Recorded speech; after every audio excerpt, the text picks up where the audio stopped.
இமைப்பொழுது நான் என் முகத்தை மறைத்தேன். நீ பண்ண காரியத்தினால கோபத்துல நான் ஆணையிட்டேன். கோபத்துல நான். ஆனா உனக்கு ஒரு விஷயம் தெரியுமா? நான் எப்ராஹிமுக்கு விரோதமாய் பேசினது முதல் நான் அவனை நினைத்து கொண்டேன். எப்படி பேசிட்டேன், எப்படி. அதாவது பிள்ளைங்களை பெற்றோர் அடிக்கிறது டைம் பாஸுக்கா?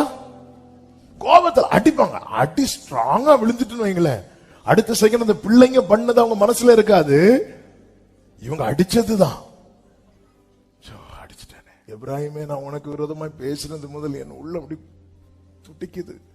நீ மட்டும் திரும்பிட்டேன்னு வச்சுக்கோய, எப்படி உன்னை ஹக் பண்ணுவேன் தெரியுமா? எப்படி உன்னை கிஸ் பண்ணுவேன் தெரியுமா?